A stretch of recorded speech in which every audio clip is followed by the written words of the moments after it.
Fala, doutores e doutoras, professor Matheus Oliver, aqui do Instituto Oliver, e hoje eu irei comentar para os senhores o artigo 5º da Constituição Federal. Esse artigo que trata dos direitos individuais e coletivos, das garantias constitucionais essenciais para, de fato, existir o Estado de Direito. Eu já trabalhei com os senhores, o VILPS, que é todo o artigo 5º resumido, V de vida, I de igualdade, L de liberdade, P de propriedade e S de segurança. O mnemônico gatilho mental é VILPS, V-I-L-P-S, V-I-L-P-S. Se você pulou essa aula, volta anteriormente aí que os senhores irão achar. É uma aula onde eu explico sobre o direito à vida, sobre o direito à igualdade, sobre o direito à propriedade, sobre o direito à segurança, VILPS, tá? Vida, igualdade, liberdade, propriedade e segurança. E na aula de hoje, eu irei comentar com os senhores o artigo 5º. Então vai ser um bate-papo, um comentário rápido e objetivo para você entender um pouco melhor ou mais ainda o que é ou o que são os incisos do artigo 5º do nosso maior ordenamento jurídico da República Federativa do Brasil, que é a nossa Carta Magna, a nossa Constituição Federal. Eu vou deixar abaixo da aula o PDF disponível que eu estou usando aqui com os comentários para os senhores aí de todos os incisos, ok? Então, começando, de forma objetiva, de forma clara, sem conversa fiada para boi dormir, beleza? Qualquer dúvida, deixe nos comentários aqui, eu estarei visualizando e respondendo os senhores posteriormente, tá? Dos direitos e garantias fundamentais, nós estamos falando agora do capítulo 1 da Constituição Federal. Eu já trabalhei com os senhores sobre o título 1, que fala sobre os princípios fundamentais. Eu já trabalhei com os senhores sobre os fundamentos previstos no artigo 1º da Constituição Federal. Já trabalhei com os senhores sobre os poderes, previstos no artigo 2º, sobre os objetivos constitucionais previstos no artigo 3º, sobre os princípios internacionais, que são aqueles princípios que regem a relação internacional do nosso país com os demais países em um plano internacional previsto no artigo 4º. E já falei para os senhores também, sobre o artigo 5º da Constituição Federal. Agora eu vou trazer somente aí uma leitura, um comentário de cada um dos incisos de forma objetiva e clara para clarear a mente dos senhores e fazer com que vocês entendam ainda mais sobre esse artigo tão importante que, na minha humilde opinião, é a segunda Bíblia do concurseiro. Ou melhor, é a Bíblia do concurseiro. A Constituição Federal é a Bíblia do concurseiro ou é a segunda Bíblia para o concurseiro que é cristão. Então, se você, como eu, for cristão, a sua segunda Bíblia é a Constituição Federal, beleza? Principalmente o que se refere ao artigo 5º da Constituição Federal. Vamos lá, artigo 5º. Todos são iguais perante a lei, vírgula, sem distinção de qualquer natureza, garantindo-se aos brasileiros e aos estrangeiros residentes no país a inviolabilidade do direito à vida, à liberdade, à igualdade, à segurança e à propriedade, nos termos seguintes. Na última aula eu falei para os senhores que esse artigo 5º, ele se estende aos estrangeiros não somente residentes no país. Isso é um posicionamento do STF. Letra de lei é caput do artigo 5º. Então, se a prova te cobrar letra de lei, é isso daqui. Perdão, é caput do artigo 5º, tá? Ou seja, todos são iguais perante a lei, sem distinção de qualquer natureza, garantindo-se aos brasileiros e aos estrangeiros residentes. Ok? A inviolabilidade, direito à vida, igualdade, liberdade, propriedade e segurança. Isso é letra de lei.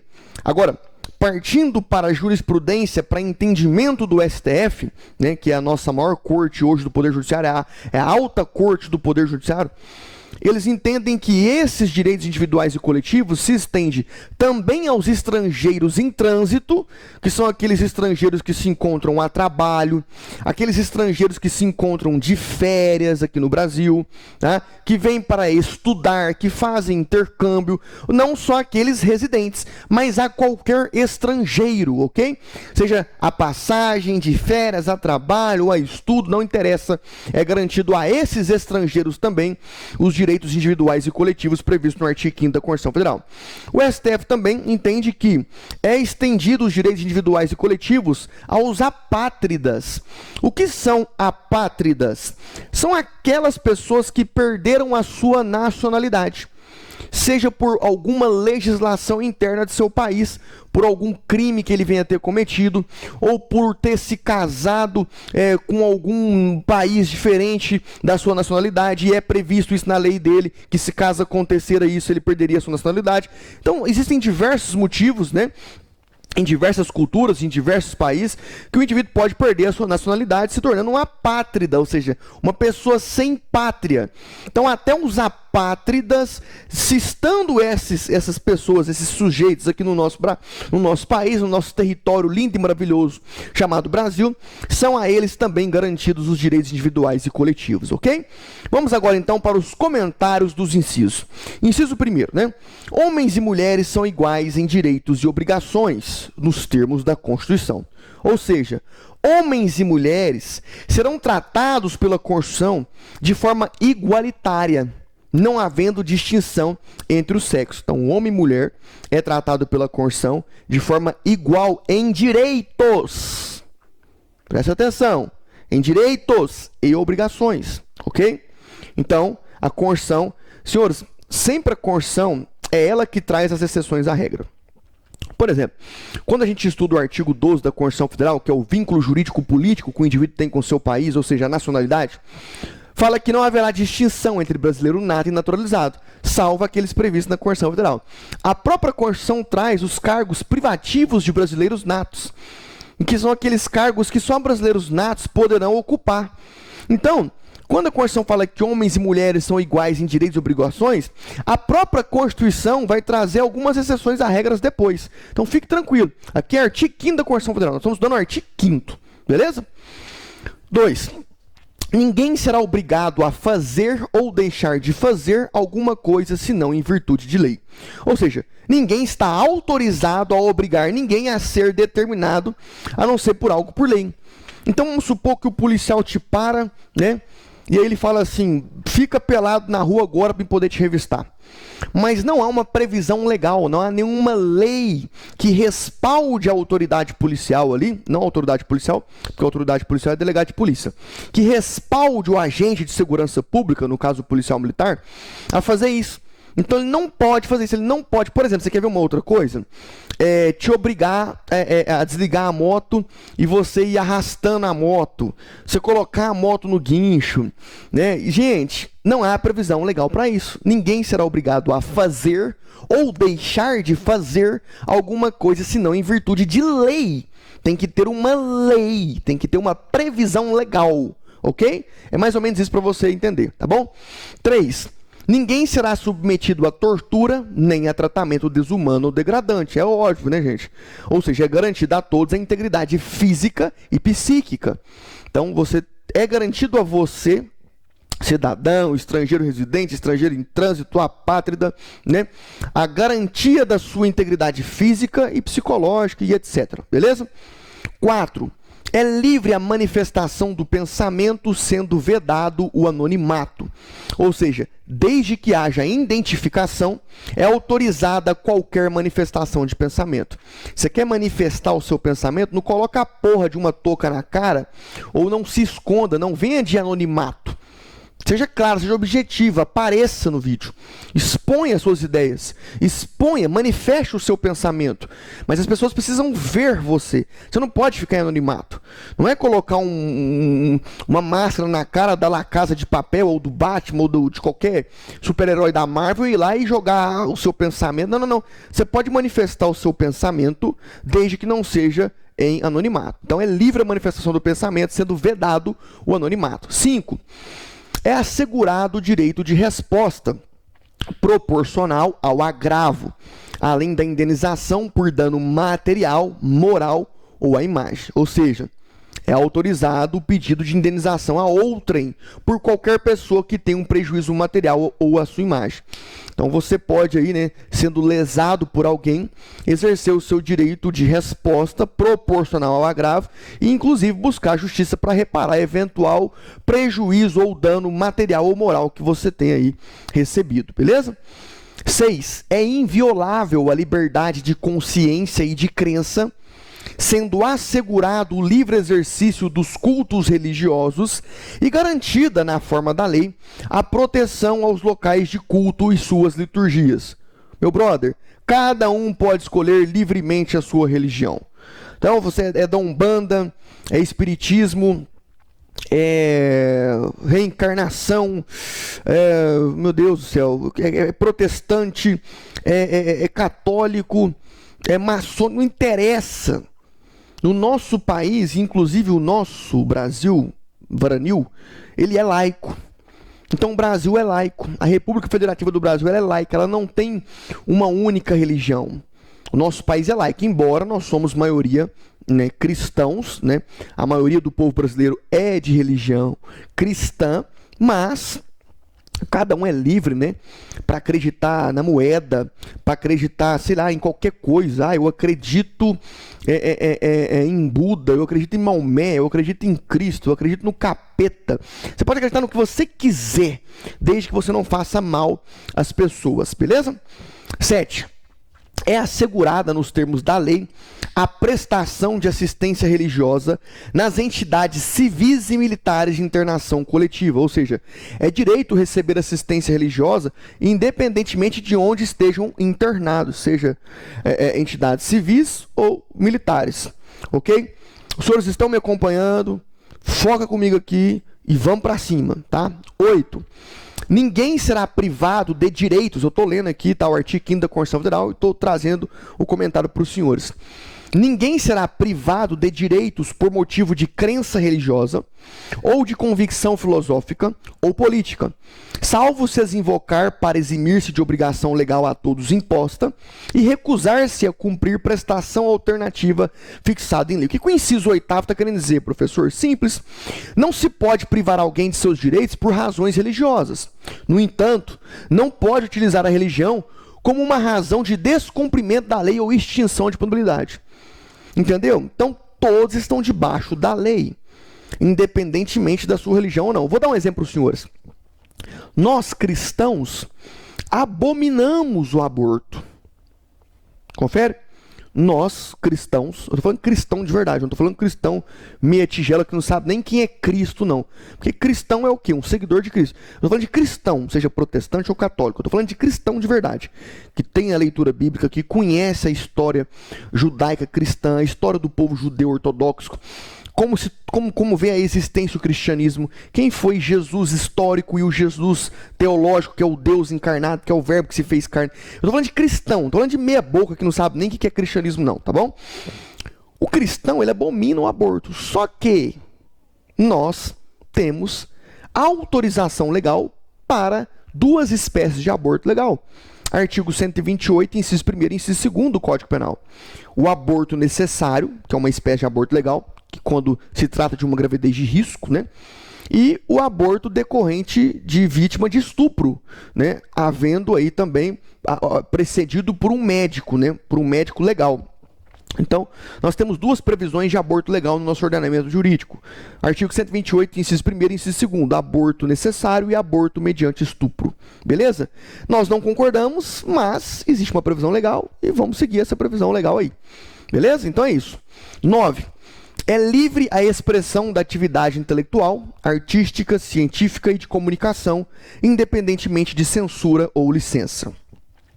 Todos podem manifestar seus pensamentos através dos meios de comunicação, não sendo necessária prévia autorização para isso. Então você pode, né, através dos meios de comunicação, televisão, rede social, expressar os seus pensamentos, não pode ser anonimato, tá? Sem autorização para isso. Agora, cuidado com o que você fala, né? Não fira pessoas, não fira autoridade, não difame, não calunie, porque senão você vai ter consequências, ok? 10. São invioláveis a intimidade, a vida privada, a honra e a imagem das pessoas. Eu estou no inciso 10º, tá? Pode ir acompanhando aí, beleza?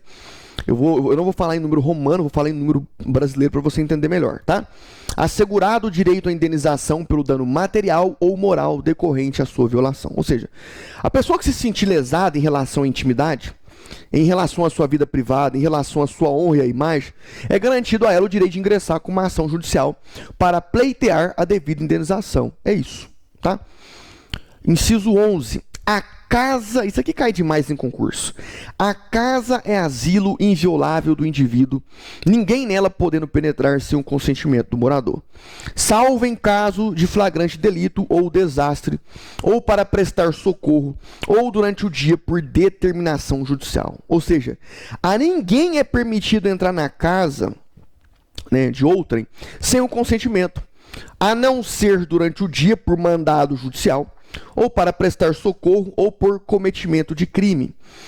Então, senhores, durante o dia eu posso entrar na sua casa com mandado judicial, durante a noite mesmo com mandato eu não posso. Agora, seja de dia ou de noite, eu posso entrar para prestar socorro em caso de desastre ou em caso de flagrante delito. Ok? Isso aí vocês já aprenderam comigo nas aulas de direito penal, tá? 12. É inviolável o sigilo da correspondência e das comunicações telegráficas, de dados das comunicações telefônicas, salvo no último caso por ordem judicial, nas hipóteses na forma que a lei estabelecer, para fins de investigação criminal ou instrução processual penal. Não é autorizado a abrir correspondência alheia, nem ouvir conversas por telefone, inclusive acessar dados pessoais de uma pessoa, a não ser que seja determinado pelo juiz para ajudar na investigação de um crime ou obtenção de provas de um processo penal. Não pode abrir conversa de WhatsApp de ninguém. Não pode violar a correspondência do seu vizinho. Você não pode sair abrindo a correspondência dos outros na rua, não, meu brother. Pode ser da casa da sua mãe. É lógico que sua mãe não vai te processar por isso, né? Não vai te fazer um BO contra você por isso, mas não pode. Então é inviolável o sigilo da correspondência. Você não pode fazer escuta telefônica, baixar aplicativo, entendeu? Para poder fazer o quê? Escutar, escuta telefônica. Não pode. Somente com autorização legal. Então, professor, sou casado. Meu brother, vamos pensar um pouco, não vamos ser idiota, não. Não vamos fazer pergunta idiota, não. Tá bom? Vamos pensar um pouco. Quando você casa, você se torna uma só carne com a pessoa. Isso seja você cristão ou não. Vá puta que te pariu se você falar que é ateu e não concorda comigo. Então você é um bosta. Porque você pode ser ateu, não tem problema nenhum. Você passa em concurso do mesmo jeito, você consegue vencer na vida do mesmo jeito, basta trabalhar e estudar. Mas você falar que casamento não é a união de duas pessoas se tornando só uma, é conversa para boi dormir. As pessoas que se casam fazem acordos, se casam com união estável, ou casam no cartório com comunhão total de bem ou parcial de bem, não interessa. Você vive com aquela pessoa 24 horas, você se torna uma pessoa com aquela pessoa. Então, quando é casamento, não tem essa conversa, não. Não tem esse negócio de intimidade ou de privacidade de WhatsApp, não. Então, cuidado aí, viu, que pode dar merda, beleza? Agora, namorado, se o cara apelar, ele pode processar. Ou a namorada, ou vice-versa. Pode processar e pode dar BO, porque é inviolável, senhores. Tá? Então não pode violar as conversas privadas do WhatsApp do seu parceiro, que é namorado, ou namorada, ou ficante, ou parente, não pode, ok? Correspondência, tá? Escuta telefônica, a não ser que haja autorização legal, beleza? Essa questão da correspondência, a gente vê muito a violação parcial do direito ao sigilo da correspondência em presídio. Em presídio. Tá? A gente estuda isso em Lei de Execução Penal, na 7.210 de 84, beleza? Na LEP. 13. É livre o exercício de qualquer trabalho, ofício ou profissão, atendidas as qualificações profissionais que a lei estabelecer. Ou seja, o indivíduo é livre para escolher qualquer profissão.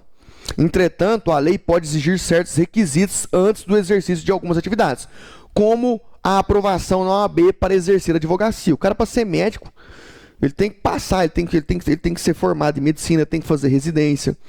O cara, para ser advogado, ele tem que ser no mínimo bacharel em direito e ter sido aprovado no exame de ordem, que é o exame da OAB, que é o concurso da OAB. Entendeu? É nesse sentido que ele está querendo dizer, tá bom? É nesse sentido que o inciso 13 está falando, tá? 14. É assegurado a todos o acesso à informação e resguardado o sigilo da fonte quando necessário ao exercício profissional. Ou seja, todos têm o direito de ter acesso às informações e, quando necessário, é resguardado o direito de manter a fonte em sigilo visando a segurança. É isso, tá? 15. É livre, isso aqui é o máximo. Isso aqui foi jogado no lixo, principalmente na pandemia, né? É livre a locomoção no território nacional em tempo de paz, podendo qualquer pessoa, nos termos da lei, nele entrar, permanecer ou dele sair com seus bens. Senhores, é óbvio, todos podem se locomover livremente dentro do território brasileiro com seus bens nos termos da lei, em tempo de paz. Durante a pandemia, a gente viu o decreto aí de prefeito e de governador, né, acima da Constituição Federal, porque não foi decretado nenhum tipo de sistema constitucional de crise, ou seja, não foi decretado estado de defesa pelo presidente da República e nem solicitado autorização para o Congresso Nacional, né? Ou seja, o presidente da República não decretou estado de defesa, como previu o artigo 136 da Constituição Federal, e nem solicitou autorização ao Congresso Nacional para decretar estado de sítio, conforme previu o artigo 137 da Constituição Federal. Ou seja, não há de se falar em sistema constitucional de crise. Nós, ainda que estando em pandemia, lockdown e blá blá blá, estávamos em tempo de paz. Então, ela é livre o direito de locomoção em território nacional. Mas teve gente sendo impedida de nadar, sendo impedida de ir para praia, sendo impedida de correr, teve toque de recolher. É a maior palhaçada e eu nunca vi a Constituição sendo tão rasgada como ela foi na pandemia. Beleza? Ah, professor, não tem medo de falar, não? Tem não, cara. Foda-se. Vá, puta que pariu. Não tô nem não. Foda-se. 16. Todos podem reunir-se pacificamente. Presta atenção nisso aqui. Todos podem reunir-se pacificamente sem armas em locais abertos ao público. Locais abertos ao público. Independentemente de autorização. Desde que não frustrem outra reunião anteriormente convocada para o mesmo local. Perdão. Sendo apenas exigido prévio aviso à autoridade competente. Só isso. Eu não preciso de pedir autorização. A palavra é independente de autorização. Então, cuidado que a prova costuma colocar dependente de autorização. Não independe. Eu posso me reunir pacificamente, sem armas, em locais abertos ao público, independentemente de autorização. Tá? Então, comentário. As pessoas podem se reunir em locais públicos de sua cidade, desarmadas, mas antes da reunião, a autoridade competente deve ser avisada para que não atrapalhe uma possível reunião anteriormente convocada. Tá? 17. É plena liberdade de associação para fins lícitos, vedada de caráter paramilitar. Você quer fazer uma associação, ou quer participar de uma associação, tem que ser para fins lícitos, e não de caráter ilícito ou paramilitar, né? Ou seja, todos podem criar e participar de agrupamentos, contando que não pratiquem atos ilícitos. Tá? Paramilitar, senhores, é igual às FARC, aquele povo lá. Beleza? 18. A criação de associações, e na forma da lei a de cooperativas, independem de autorização, sendo vedada a interferência estatal no seu funcionamento. Tá? Ou seja, desde que respeitada a lei correspondente, a criação desses grupos independem de autorização do Estado. Então não precisa de autorização do Estado, só precisa respeitar a lei. Tá? 19. As associações só poderão ser compulsoriamente dissolvidas ou ter suas atividades suspensas por decisão judicial, exigindo-se no primeiro caso o trânsito em julgado, tá? Então, para ser compulsoriamente dissolvida tem que ter o trânsito em julgado, né? E suspensa tem que ter uma decisão judicial. Então, para ser suspensa tem que ter uma decisão judicial, mas para ser compulsoriamente dissolvida tem que ter o que? O trânsito em julgado. Não tem mais recurso, acabou, está decretado a dissolução dessa associação. Tá? Então, somente poderão ser suspensas as atividades após todo o trâmite do processo. 20. Ninguém poderá ser compelido a associar-se ou a permanecer associado. Ou seja, ninguém poderá ser obrigado a se associar ou a permanecer associado, se não for de sua vontade. Beleza? Então, você se associa e permanece associado de acordo com a sua vontade. Você não é obrigado. Tá? 21. As entidades associativas, quando expressamente autorizadas, têm legitimidade para representar seus filiados judicial ou extrajudicialmente. Ou seja, as associações podem representar pessoas físicas por trás dela. Perdão. Desde que haja documento autorizando expressamente. Senhores, é rápido mesmo, tá? São diversos incisos e é rápido. Eu já dei uma aula sobre todo o artigo 5º, né? Então, é mais um comentário e é muito importante você prestar atenção nessa aula, porque isso aqui vai te dar bastante questões em provas de concurso público. Então presta bastante atenção. E é rápido mesmo, é por isso que eu te aconselho a assistir essa aula 2 vezes e, se possível, botar essa aula em áudio, converte em áudio aí, baixa a aula em MP3, para você ouvir na academia, lavando louça, correndo, isso vai te ajudar demais, tá? 22, né? É garantido o direito de propriedade, ou seja, quando uma pessoa se torna proprietária de algo, pode fazer o que quiser com a propriedade dentro dos limites da lei. Dentro dos limites da lei, tá? 23. A propriedade atenderá à sua função social, ou seja, a propriedade deve estar dentro dos limites legais, tá? 24. A lei estabelecerá o procedimento para desapropriação por necessidade ou utilidade pública ou por interesse social, mediante justa e prévia indenização em dinheiro, ressalvados os casos previstos nessa Constituição. Ou seja, se houver interesse do governo de tomar posse de uma propriedade para fins de utilidade pública ou necessidade pública, esse deve avisar o proprietário do bem e indenizá-lo, salvo nos casos previstos na Constituição. Ou seja, tem uma aula minha sobre o direito de propriedade, onde eu falo sobre a desapropriação por necessidade pública, utilidade pública, interesse social. Assiste lá depois, tá bom? 25. No caso de iminente perigo público, a autoridade competente poderá usar de propriedade particular, assegurada ao proprietário indenização ulterior se houver dano. Ou seja, em caso de algum risco público, o governo pode utilizar uma propriedade particular, garantindo indenização para possíveis perdas e danos. Tá? Vamos lá, 26, perdão. A pequena propriedade rural, isso aqui cai demais em prova. Vem média, vem grande. Vamos lá. A palavra correta é pequena. A pequena propriedade rural, assim definida em lei, desde que trabalhada pela família, não será objeto de penhora para pagamentos de débitos decorrentes de sua atividade produtiva, dispondo a lei sobre os meios de financiar o seu desenvolvimento. Ou seja, se uma propriedade rural for utilizada para labor pela família, esta não pode ser objeto de penhora por dívidas decorrentes de seu cultivo, existindo lei específica para o devido financiamento da dívida. Beleza? 27. Aos autores pertence o direito exclusivo de utilização, publicação ou reprodução de suas obras, transmissível aos herdeiros pelo tempo que a lei fixar.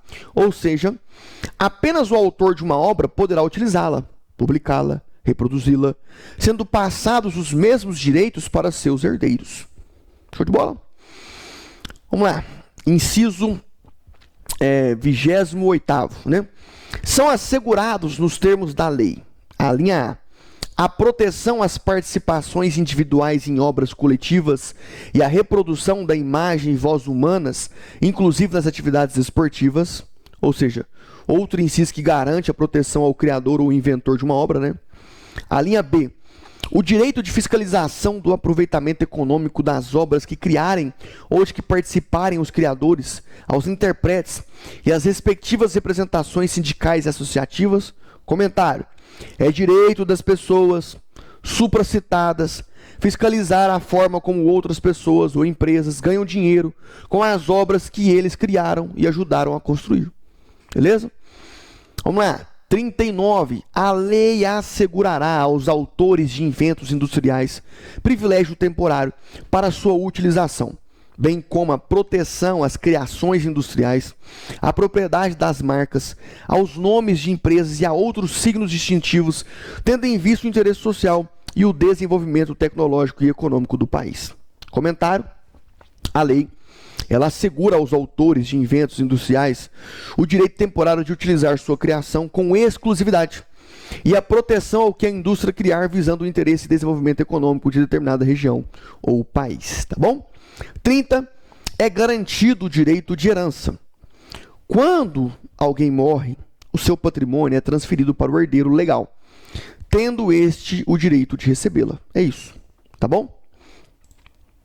Senhores, é isso aí. Eu vou finalizar então essa primeira aula. Aí a gente faz duas partes para não ficar muito grande para os senhores. Beleza? Então vamos lá. A gente parou então aqui no inciso 30. Na próxima aula eu já volto aí com o inciso 32. Show de bola?